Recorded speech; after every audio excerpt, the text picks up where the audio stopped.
प्रधानमंत्री नरेंद्र मोदी जनसभा को संबोधित कर रहे हैं। केंद्रीय मंत्रिमंडल में मेरे साथी नितिन गडकरी जी, डॉक्टर अविनाश चंद्र अग्निहोत्री जी, अन्य महानुभाव और उपस्थित सभी वरिष्ठ साथी, राष्ट्र यज्ञ के इस पावन अनुष्ठान में आज मुझे यहां आने का सौभाग्य मिला है। आज चैत्र शुक्ल प्रतिपदा का ये दिन बहुत विशेष है। आज से नवरात्रि का पवित्र पर्व शुरू हो रहा है। देश के अलग अलग कोनों में आज गुड़ी पड़वा, उगादी और नवरेह का त्योहार भी मनाया जा रहा है। आज भगवान झूलेलाल जी और गुरु अंगद देव जी का अवतरण दिवस भी है। ये हमारे प्रेरणा पुंज परम पूजनीय डॉक्टर साहब की जयंती का भी अवसर है और इसी साल राष्ट्रीय स्वयंसेवक संघ की गौरवशाली यात्रा का 100 वर्ष भी पूरे हो रहे हैं।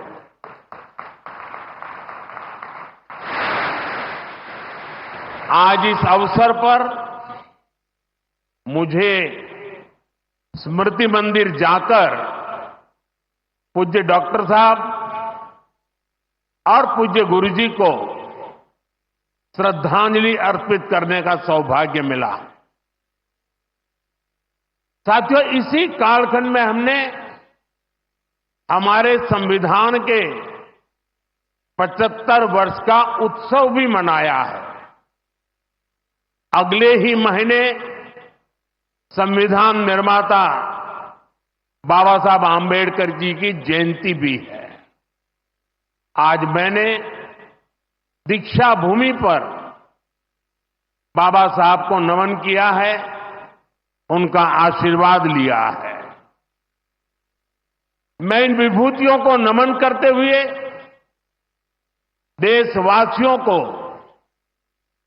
नवरात्रि और सभी पर्वों की बहुत बहुत बधाई देता हूं। साथियों, संघ सेवा के इस पवित्र तीर्थ नागपुर में आज हम एक पुण्य संकल्प के विस्तार के साक्षी बन रहे हैं। अभी हमने माधव नेत्रालय के कुल गीत में सुना, अध्यात्म ज्ञान गौरव गुरुता का ये अद्भुत विद्यालय, मानवता रत यह सेवा मंदिर, कण कण में देवालय। माधव नेत्रालय एक ऐसा संस्थान है जो अनेक दशकों से पूज्य गुरुजी के आदर्शों पर लाखों लोगों की सेवा कर रहा है। लोगों के जीवन में रोशनी लौटी है। आज उसके नए परिसर का शिलान्यास हुआ है। अब इस नए परिसर के बाद इन सेवा कार्यों को और ज्यादा गति मिलेगी। इससे हजारों नए लोगों के जीवन में प्रकाश फैलेगा, उनके जीवन का अंधकार भी दूर होगा। मैं इस सेवा कार्य के लिए माधव नेत्रालय से जुड़े सभी लोगों को उनकी कार्य की, उनके सेवा भाव की सराहना करता हूं और मेरी तरफ से अनेक अनेक शुभकामनाएं देता हूं। साथियों, लाल किले से मैंने सबके प्रयास की बात कही थी। आज स्वास्थ्य के क्षेत्र में देश जिस तरह काम कर रहा है, माधव नेत्रालय उन प्रयासों को बढ़ा रहा है। देश के सभी नागरिकों को बेहतर स्वास्थ्य सुविधाएं मिले, यह हमारी प्राथमिकता है। देश में गरीब से गरीब को भी अच्छे से अच्छा इलाज मिले, कोई भी देशवासी जीवन जीने की गरिमा से वंचित न रहे। अपना जीवन देश के लिए दे चुके बुजुर्गों को इलाज की चिंता उनको सताती न रहे, उस परिस्थिति में उनको जीना न पड़े। और ये सरकार की नीति है।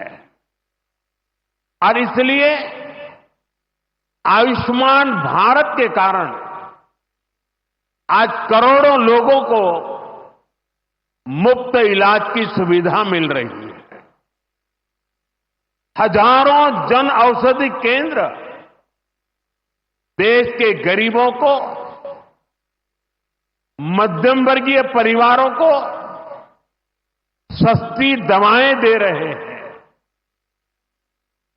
इन दिनों देश में करीब 1,000 डायलिसिस सेंटर जो मुफ्त में डायलिसिस की सेवा का एक यज्ञ चला रहे हैं। इससे देशवासियों के हजारों करोड़ रुपए बच रहे हैं, उनको स्वास्थ्य लाभ हो रहा है। बीते 10 साल में गांवों में लाखों आयुष्मान आरोग्य मंदिर बने हैं, जहां से लोगों को देश के सर्वश्रेष्ठ डॉक्टरों से टेली मेडिसिन से कंसल्टेशन मिलता है, प्राथमिक इलाज मिलता है और आगे के लिए सहायता होती है। उन्हें रोगों की जांच के लिए सैकड़ों किलोमीटर दूर नहीं जाना पड़ रहा। साथियों, हमने न सिर्फ मेडिकल कॉलेजों की संख्या में 2 गुना वृद्धि की है, लेकिन हमने देश में ऑपरेशनल एम्स की संख्या भी 3 गुना बढ़ाई है। देश में मेडिकल सीट्स भी 2 गुनी हुई है। प्रयास यही है कि आने वाले समय में लोगों की सेवा के लिए ज्यादा से ज्यादा डॉक्टर्स और अच्छे डॉक्टर्स उपलब्ध हो। एक बहुत बड़ा साहसिक निर्णय हमने किया, आजादी के बाद पहली बार हुआ।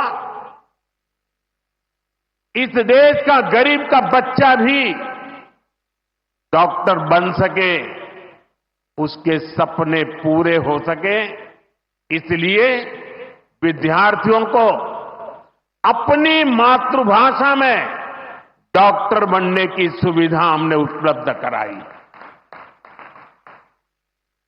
आधुनिक चिकित्सा विज्ञान से जुड़े इन प्रयासों के साथ ही देश अपने पारंपरिक ज्ञान को भी आगे बढ़ा रहा है। हमारे योग और आयुर्वेद इन्हें भी आज पूरे विश्व में नई पहचान मिली है। भारत का सम्मान बढ़ रहा है। साथियों, किसी भी राष्ट्र का अस्तित्व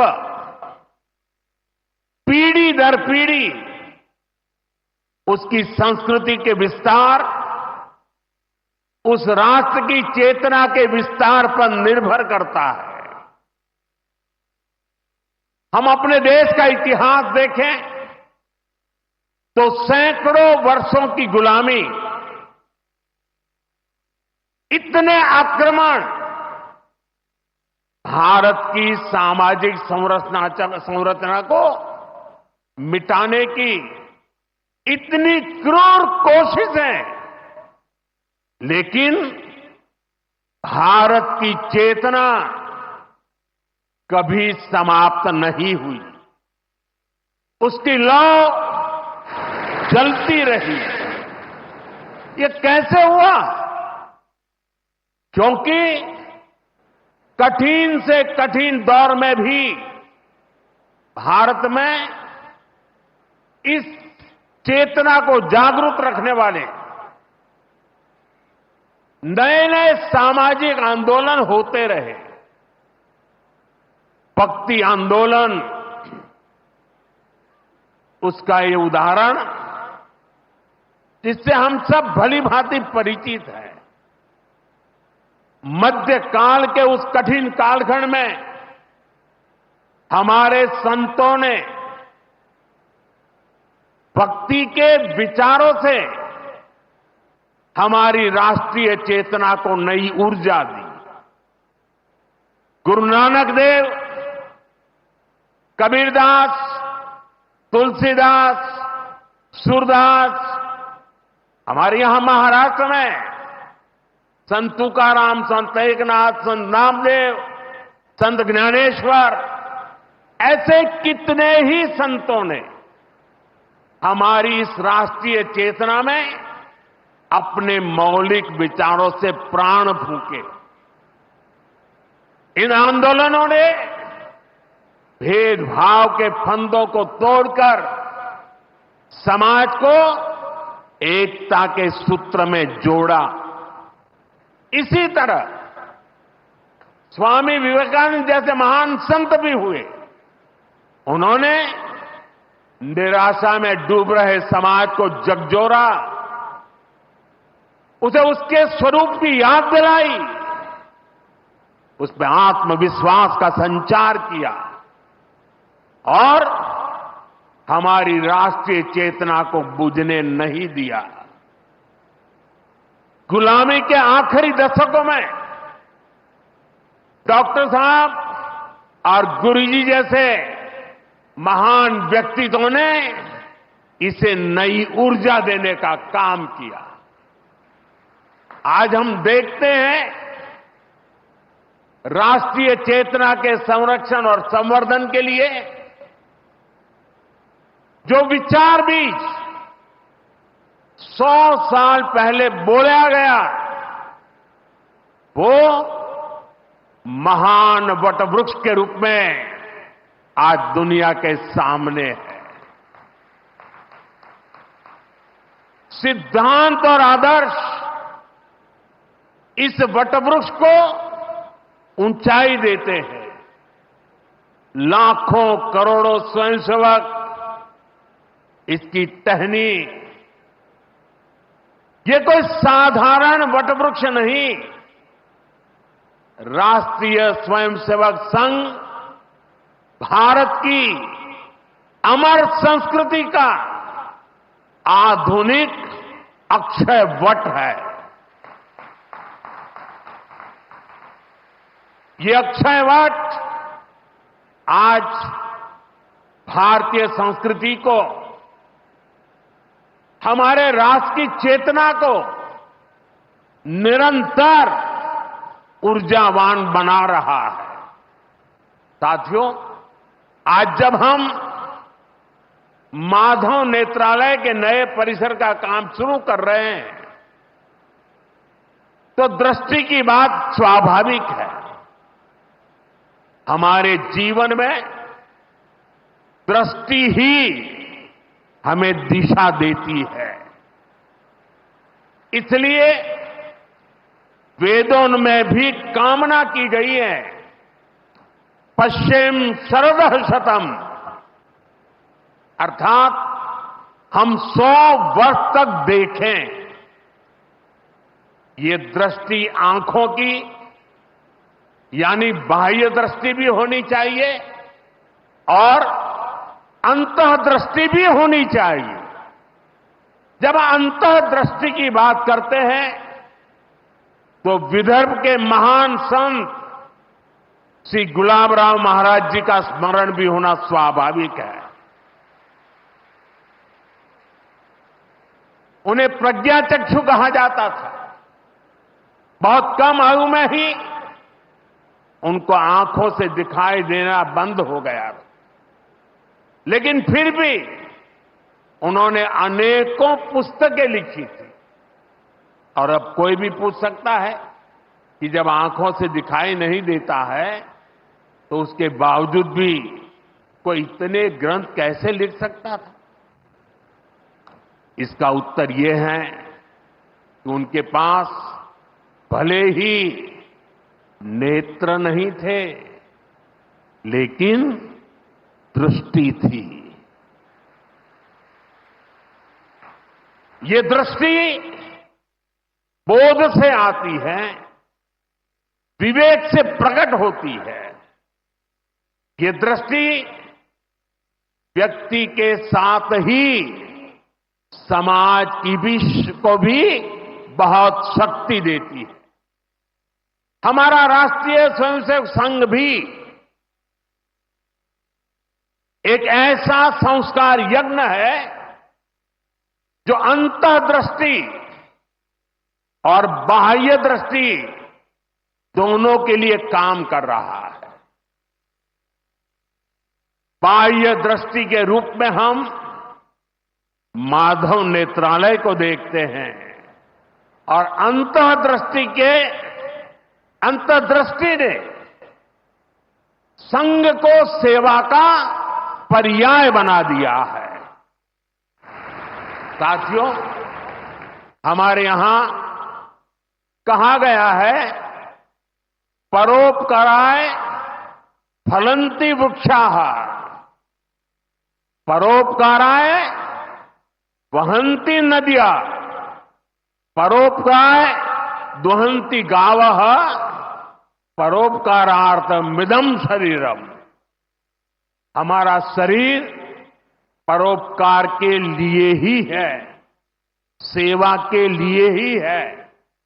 और जब ये सेवा संस्कारों में आ जाती है तो सेवा ही साधना बन जाती है। यही साधना तो हर एक स्वयंसेवक के जीवन की प्राणवायु होती है। ये सेवा संस्कार, ये साधना, ये प्राणवायु पीढ़ी दर पीढ़ी हर स्वयंसेवक को तप तपस्या के लिए प्रेरित कर रही है। ये सेवा साधना हर स्वयंसेवक को निरंतर गतिमान रखती है, उसे कभी थकने नहीं देती, कभी रुकने नहीं देती। पूज्य गुरुजी अक्सर कहा करते थे, जीवन की अवधि का नहीं, उसके उपयोगिता का महत्व होता है। हम देव से देश और राम से राष्ट्र के जीवन मंत्र लेकर के चले हैं, अपना कर्तव्य निभाते चलते हैं।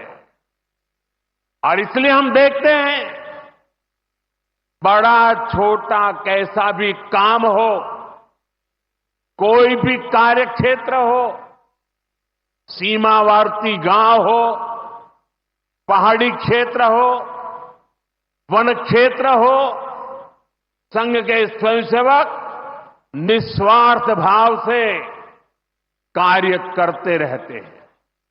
कहीं कोई वनवासी कल्याण आश्रम के कामों को उसको अपना ध्येय बना करके जुटा हुआ है, कहीं कोई एकल विद्यालय के माध्यम से आदिवासी बच्चों को पढ़ा रहा है, कहीं कोई सांस्कृतिक जागरण के मिशन में लगा हुआ है, कहीं कोई सेवा भारती से जुड़कर गरीबों वंचितों की सेवा कर रहा है।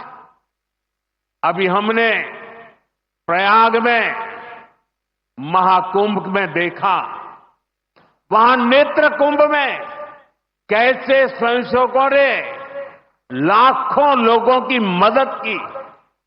यानी जहां सेवा कार्य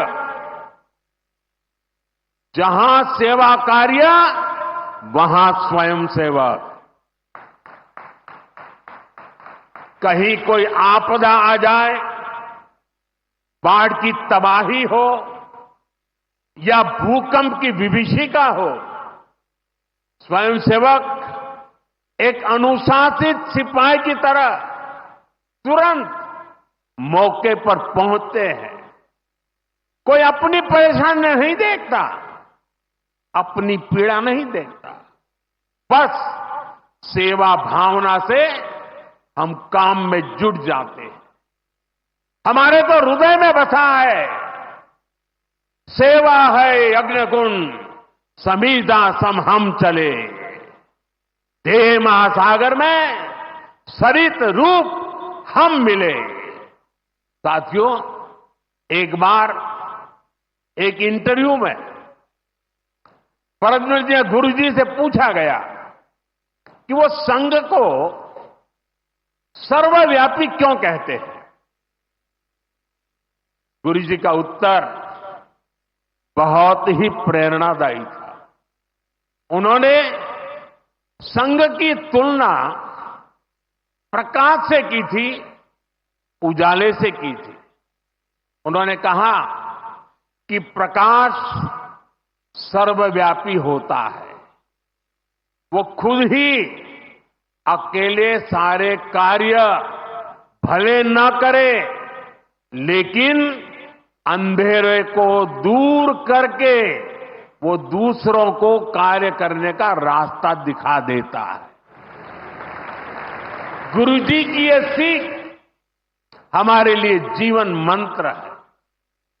हमें प्रकाश बनकर अंधेरा दूर करना है, बाधाएं मिटानी है, रास्ता बनाना है। उस भाव को हम जीवन भर सुनते रहें। हर कोई कम अधिक मात्रा में जीने का प्रयास करता रहा, मैं नहीं तुम, अहम नहीं वयम, इदम राष्ट्राय इदम न मम। साथियों, जब प्रयासों के दौरान जब मैं नहीं हम का ध्यान होता है, जब राष्ट्र प्रथम की भावना सर्वोपरि होती है, जब नीतियों में, निर्णयों में देश के लोगों का हित ही सबसे बड़ा होता है, तो सर्वत्र उसका प्रभाव भी और प्रकाश भी नजर आता है। विकसित भारत के लिए सबसे जरूरी है कि हम उन बेड़ियों को तोड़े जिनमें देश उलझा हुआ था। आज हम देख रहे हैं भारत कैसे गुलामी की मानसिकता को छोड़कर आगे बढ़ रहा है। गुलामी की निशानियों को जिस हीन भावना में 70 वर्षों से डोया जा रहा था, उनकी जगह अब राष्ट्रीय गौरव के नए अध्याय लिखे जा रहे हैं। वो अंग्रेजी कानून जिन्हें भारत के लोगों को नीचा दिखाने के लिए बनाया गया था, देश ने उन्हें बदल दिया है।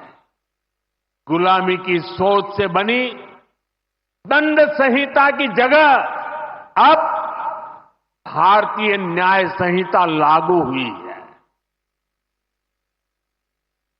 हमारे लोकतंत्र के प्रांगण में अब राजपथ नहीं, कर्तव्य पथ है।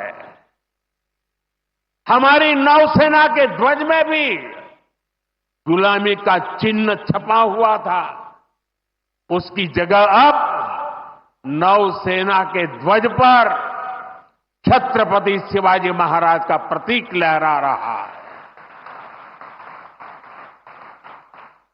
अंडमान के द्वीप जहां वीर सावरकर ने राष्ट्र के लिए यातनाएं सही, जहां नेताजी सुभाष बाबू ने आजादी का बिगुल फूका, उन द्वीपों के नाम भी अब आजादी के नायकों की याद में रखे गए हैं। साथियों, वसुधैव कुटुंबकम का हमारा मंत्र आज विश्व के कोने कोने में पहुंच रहा है और दुनिया इसे हमारे कार्यों में भी देख रही है, महसूस कर रही है।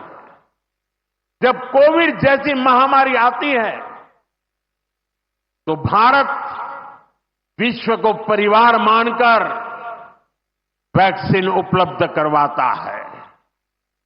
दुनिया में कहीं भी प्राकृतिक आपदा हो, भारत पूरे मनोयोग से सेवा के लिए खड़ा होता है।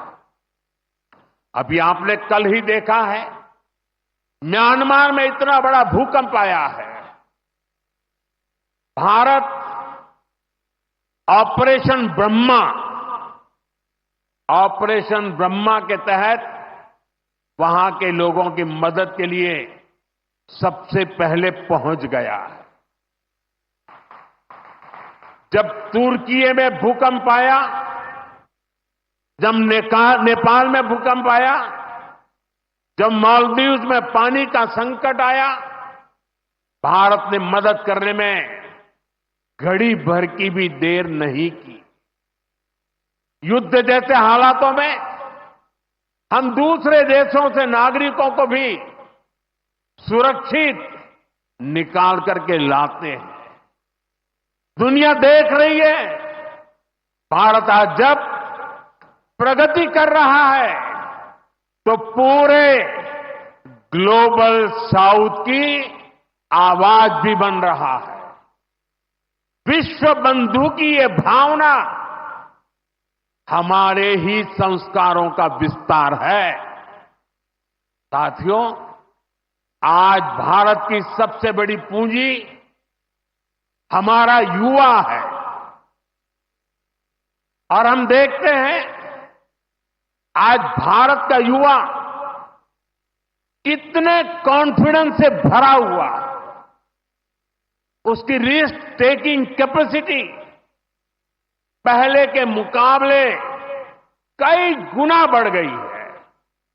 वो नए नए इनोवेशन कर रहा है, स्टार्टअप्स की दुनिया में अपना परचम लहरा रहा है और सबसे बड़ी बात, आज के भारत का युवा अपनी विरासत पर गर्व करते हुए, अपनी संस्कृति पर गर्व करते हुए चल रहा है।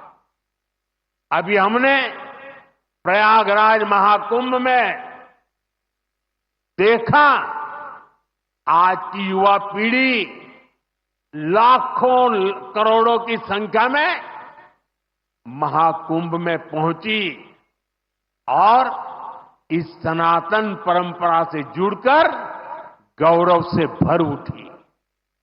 आज भारत का युवा देश की जरूरतों को ध्यान में रखते हुए काम कर रहा है। भारत के युवाओं ने मेक इन इंडिया को सफल बनाया है। भारत का युवा लोकल के लिए वोकल हुआ है, एक जज्बा बना है। हमें देश के लिए जीना है, देश के लिए कुछ करना है। खेल के मैदान से लेकर अंतरिक्ष की ऊंचाई तक राष्ट्र निर्माण की भावना से ओतप्रोत हमारे युवा आगे बढ़ रहे हैं, आगे चलते ही जा रहे हैं। यही युवा 2047 के जब आजादी के 100 साल होंगे, विकसित भारत के लक्ष्य की ध्वजा थामे हुए है। और मुझे विश्वास है, संगठन, समर्पण और सेवा की ये त्रिवेणी विकसित भारत की यात्रा को निरंतर ऊर्जा देती रहेगी, दिशा देती रहेगी। संघ का इतने वर्षों का परिश्रम फलीभूत हो रहा है। संघ की इतने वर्षों की तपस्या विकसित भारत का एक नया अध्याय लिख रही है। साथियों, जब संघ की स्थापना हुई तब भारत की हालत भी अलग थी और हालात भी अलग था। 1925 से लेकर 1947 तक वो समय संघर्ष का समय था। आजादी का बड़ा लक्ष्य देश के सामने था। आज संघ की 100 वर्षों की यात्रा के बाद देश फिर एक अहम पड़ाव पर है। 2025 से 2047 तक ये महत्वपूर्ण कालखंड, इस कालखंड में एक बार फिर बड़े लक्ष्य हमारे सामने। कभी पूज्य गुरुजी ने एक पत्र में लिखा था, मैं अपने भव्य राष्ट्र प्रसाद की नींव में एक छोटा सा पत्थर बनकर रहना चाहता हूं। हमें सेवा के अपने संकल्प को हमेशा प्रज्वलित रखना है। हमें अपने परिश्रम को बनाए रखना है। हमें विकसित भारत के स्वप्न को साकार करना है। और जैसा मैंने अयोध्या में प्रभु श्री राम के मंदिर के नवनिर्माण पर कहा था, हमें अगले 1000 वर्षों के सशक्त भारत की नींव भी रखनी है। मुझे विश्वास है, पूज्य डॉक्टर साहब, पूज्य गुरुजी जैसी विभूतियों का मार्गदर्शन हमें निरंतर सामर्थ्य देगा। हम विकसित भारत के संकल्प को पूरा करेंगे। हम अपनी पीढ़ियों के बलिदान को सार्थक करके रहेंगे। इसी संकल्प के साथ आप सभी को एक बार फिर इस मंगलमय नववर्ष की अनेक अनेक शुभकामनाएं। बहुत बहुत धन्यवाद।